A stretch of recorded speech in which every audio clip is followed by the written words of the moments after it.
Hello mga farmlad, kamusta po kayo? Ayan, sa mga buyer po na masiselan dyan, ayan, na ang gusto sa beachfront ay pagbaba nila, lote na. Eto po, beachfront po ito na tabing provincial highway, tabing kalsada. Ayan, makikita nyo naman po yung sasakyan natin dyan. And flatland po yan, may mga nyog. At ito po ang good news. Ayan, papakita ko yung mga title. Bawat lote po may kanya-kanya ng title, kaya dun sa masiselan po na buyer sa dokumento na ang gusto nila, yung bibilhin nila ay pagkabili pwede nang i-transfer. Eto na po yun. Ano po? 7 lote po yan mga ka-farmlat at 4 na lang yung available dyan. Yung 3 po dyan naka-reserve na. At yan, magpuproceed na po ng bayaran since may title na po. Kakalabas lang ng title niyan. At ganoon din yung isa kong buyer po dyan, nag-reserve na rin, magbabayaran na rin. So, ayan mga ka-farmlat, sa mga gustong sumabay at habang available to, bibihira tayo makakita ng mga beachfront na ready to transfer at tabing kalsada. Right, little love, notes and a posing, then a posing on your front door. Show up in suit and tie, with a floating, with a roses on your front yard. Ang daming paraan, ikaw ang tanging dahilan. Oh, babe, nananahin kita, saan tayo magpunta, hindi pong kahit wala lang. Kaya biglang may breakfast, just keep you twisted. Lahat ay dahil wala lang.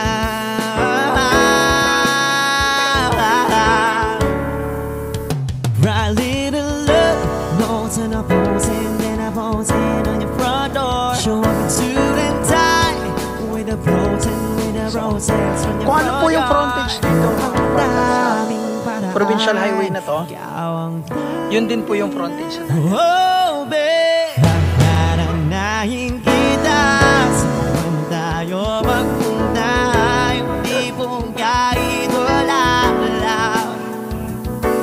O kaya biglang may breakfast, just keep you twisted. Lahat ay dahil wala.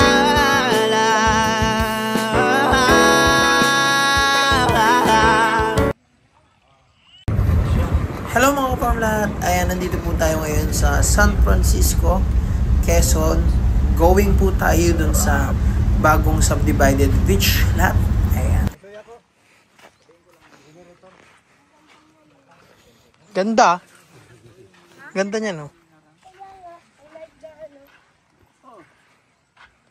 Hello mga ka-farmlat, ayan, nandito po tayo ngayon sa San Francisco, Quezon, kung saan, ayan mga ka-farmlat, meron po tayong subdivided beach lot dito na pinuntahan, so tinitripping. So ang good thing, ayan, may mga pebbles po ang buhangin nandito, malapad po yung shoreline, tapos okay naman po yung buhangin. Ayan, makikita nyo po, mga pebbles po yan, tapos yung buhangin po pino naman. Ayan, yan po yung buhangin. Ayan. So, yan mga ka-farmlat, 2,000 square meter ang bawat cut dito. Naghahalaga po ng 2.8 million. Ang kagandahan, kaya medyo may presyo to, dahil malapad po yung frontage niya. 30 meters po ang beach frontage, at ganoon din po yung frontage niya sa provincial highway. So, ang kagandahan nito, tabing provincial highway, so hindi nyo na kailangan ng right of way kasi tabing provincial highway at tabing dagat. Ayan. Yan, malapad po yung shoreline niya. Yan, maganda yung view, may rock formation po. Ayan, at sunset view po yan mga ka-farmlat. Ayan. Ayan, ang kagandahan dito mga ka-farmlat. May source na tubig. Ito pong tubig na naagos dito, galing po yan sa bundok, bukal. Bukal po yan, oh. Dito na rin po kayo nainom. Ayan, naiinom daw po yan. Ayan. So, parang ang ganda lagyan ng altar nito. Mga rock formation dito. Ayan. Ayan, maganda din tong slot na to mga ka-farm lot. Itong part na to. Kasi yan may puno po sa tabing baybay. So malilom, maganda po buhanginan yan. May sunset view. Ayan po yung sunset view dito. May punong malilom. Masarap maglagay dito ng duyan. Ayan. May view tayo ng rock formation view. Ayan. Ayan. May tanim din po sa likod. Ayan. Saging. May niyog. Ayan. Sa materialis po ng buko ay ng kubo. Ayan. May mga kawayan pong makukunan. Yan po yung mga saging. So, yan po yung papaya. So, ang good thing dito sa location na ito mga kaparmlat, malilibang po kayo, pwede kayo magtanim-tanim ng gulay. Tamang-tamang retirement beach farm po ito. Yan, may mga bulaklak din po na, ito mga ganda to. Herbal po itong bulaklak na to. Ayan. So, may frontage po ito doon sa tabing highway. Ano po? So ito po, harap ay tabing highway, farm lot, tapos beach lot po yung nandito. Ayan na po yung sunset. Ayan. So sunset view po dito. Ayan, ang ganda. Ayan. Ayan, low tide po ngayon. Pero pag high tide po, hanggang doon ang tubig. Ayan. So ibig sabihin, dito sa pwesto natin, pag high tide, hampos tao na. Ayan, medyo malalim na dito pag high tide. Ayan. Pero pag low tide po, ayan. Ito yung itsura pag low tide dito. Ayan. Pwede kayong mangisda dyan. Magbungkal-bungkal ng mga bato. May mga ano dyan, yung kalantigas. Ano po, kung tawagin sa Bicol ay bungkang. Ayan, malilibang po kayo dito. Tapos kung meron kayong mga tanim na mga prutas gulay dyan sa likod. At yan, coco farm naman yung likod po dyan. Ayan. So, tara dun mga ka-farmlat, sasamahan ko po kayo dun sa itaas. Dun po sa may tabing highway. Hello mga ka-farmlat, ayan, nandito tayo ngayon sa taas. So, ayan, makikita nyo, sunset view ang meron po dito sa property. At, ayan, nandun tayo kanina. Ayan, ito naman po yung itaas. Ayan. Flatland po ito na may mangga at nyog. Then magandang pastulan din po ng baka, kambing. Ayan. Meron po dito ang kalabaw. Ayan. Flatland po yan. Kung mami-maintain po ng grass cutter, ayan, Carabao grass po yan. Ayan. Yan po ang sunset. Yan. Tapos andun po yung source ng kuryente. Yan. Nasa tabing provincial highway po. Yan.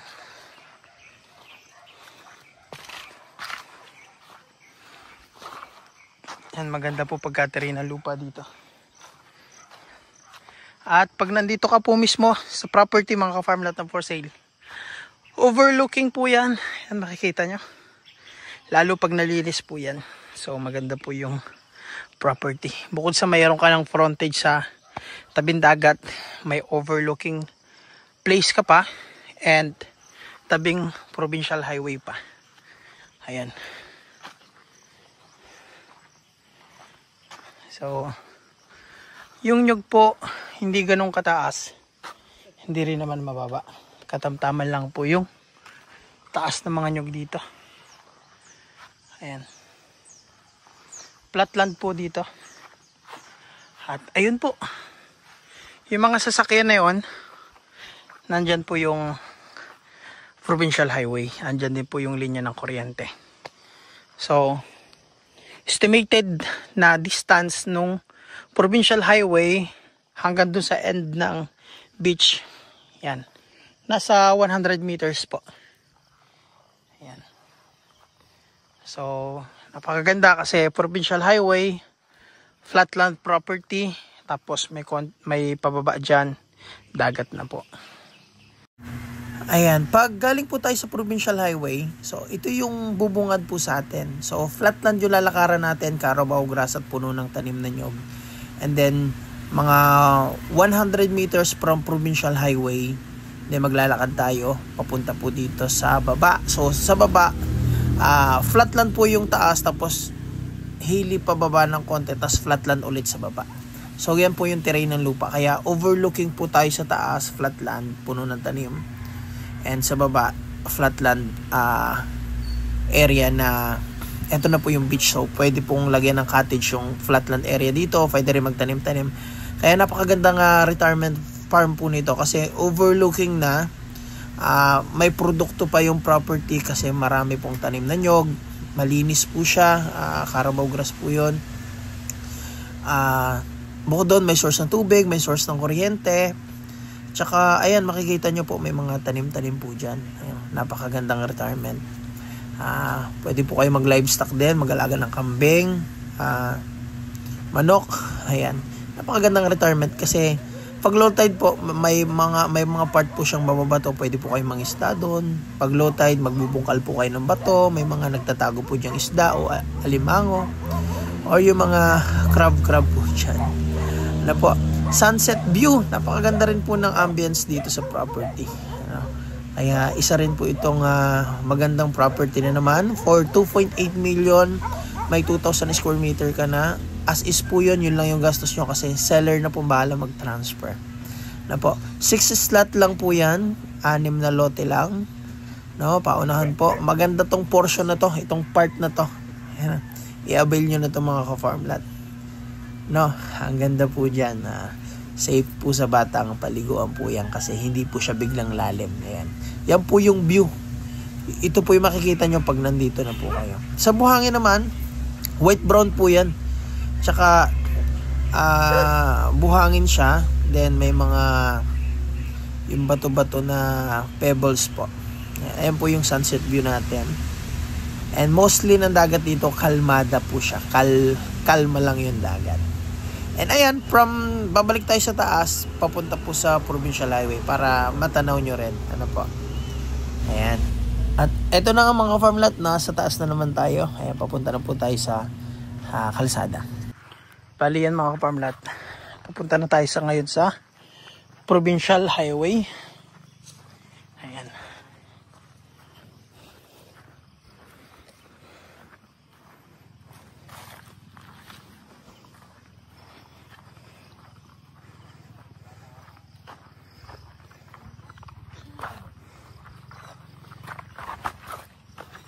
May mga mangga dito. Kung ano man frontage siya sa dagat, yun din sa kalsada? Maganda. Square.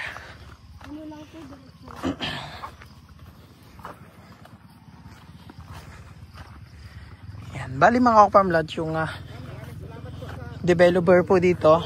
Yan sila, Ma'am Cora. Sige po. Sila rin po yung nag-develop ng Vlog 184 natin. Yan. So, project din nila to. So, 2,000 square meter naman bawat cut dito. Dahil tabing provincial highway po ito. Rough road pa lang. Pero provincial highway po yan. Papunta po itong Mulanay. Ito naman po papuntang San Andres. So, yung sasakyan naman po na yun na Raptor. Yan naman po yung may-ari ng mga backhoe doon. Mga equipment. Doon po sa Vlog 184 natin sa harvestment. So, possible sila rin po yung mag-improve dito. Kaya talagang mga ka-farm lot, yan, panalo rin po ito. So, kung ano po yung frontage dito mga ka-farm lot sa provincial highway na to, yun din po yung frontage sa dagat. Yan, kaya makikita nyo yung provincial highway pantay sa lupa, and then pagdating doon, pababa, dagat na.